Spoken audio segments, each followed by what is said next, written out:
ಮೊದಲನೇದಾಗಿ ನಾನು ತಮಗೆ ಅಭಿನಂದನೆ ಸಲ್ಲಿಸ್ತೇನೆ. ಆಟ ಆಡಿದವರು ಅಭಿನಂದನೆ. ಅಂದರೆ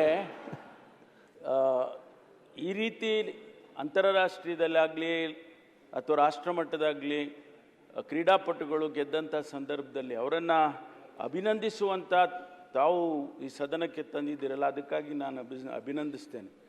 ಅಶೋಕ್ ಅವರೇ, ನೀವು ಕಬಡ್ಡಿ ಆಡ್ತಾ ಇದ್ರಿ ಅಂತ, ರೆಪ್ರೆಸೆಂಟ್ ಅಷ್ಟೇ ಅಲ್ಲ ಬಟ್ ಆಡ್ತಾ ಇದ್ರಿ ಅಂತ. ನಾನು ಕೂಡ ಯೂನಿವರ್ಸಿಟಿ ಆಫ್ ಅಗ್ರಿಕಲ್ಚರಲ್ ಸೈನ್ಸಸ್ಸಲ್ಲಿ ಕಬಡ್ಡಿ ಆಡಿದ್ದೇನೆ. ಅಥ್ಲೆಟಿಕ್ಸಲ್ಲಿ ಇಂಡಿಯನ್ ಅಥ್ಲೆಟಿಕ್ಸ್ ಯೂನಿವರ್ಸಿಟಿ ವರ್ಲ್ಡ್ ಭಾಗವಹಿಸಿದ್ದೇನೆ. ಇದ್ರಾಗ ರೈಡರ್ ಯಾರು, ಕ್ಯಾಚರ್ ಯಾರು? ನೀವು ಕ್ಯಾಚರ್ ಅವ್ರು ರೈಡರ್ ಅಂತ ಆಗ್ಬೋದು, ಎರಡೂ ಇರಬೇಕಲ್ಲ ಟೀಮ್ನಲ್ಲಿ ಇಬ್ಬರು ಇರಬೇಕು. ಅಣ್ಣ, ನಾನು ನಿಮ್ಮ ರಾಜೀವ್ ಗಾಂಧಿ ಅವರು ಇದ್ದಾರಲ್ಲ, ರಾಜೀವ್ ಗಾಂಧಿ ಅವರ ಜೊತೆ ಆಲ್ ಇಂಡಿಯಾ ಕಬಡ್ಡಿ ಟೂರ್ನಮೆಂಟ್ಗೆ ಡೆಲ್ಲಿಗೆ ಹೋಗಿದ್ದೆ. ಅವ್ರ ಜೊತೆ ಇರೋ ಫೋಟೋನು ಐತೆ, ಎಲ್ಲ ಕಡೆನೂ ಐತೆ. ಬಹಳ ಸಂತೋಷ. ಹಾಗಾಗಿ ಇವತ್ತು ನಾನು ಕೂಡ ಒಬ್ಬ ಕ್ರೀಡಾಪಟುವಾಗಿ ಅಭಿನಂದನೆಯನ್ನು ಸಲ್ಲಿಸ್ತೇನೆ. ಅಂತರ ವಿಶ್ವವಿದ್ಯಾನಿಲಯದಲ್ಲಿ ಗೆದಿಯೋದು ಅಂದರೆ ಅಷ್ಟು ಸುಲಭದ ಮಾತಲ್ಲ.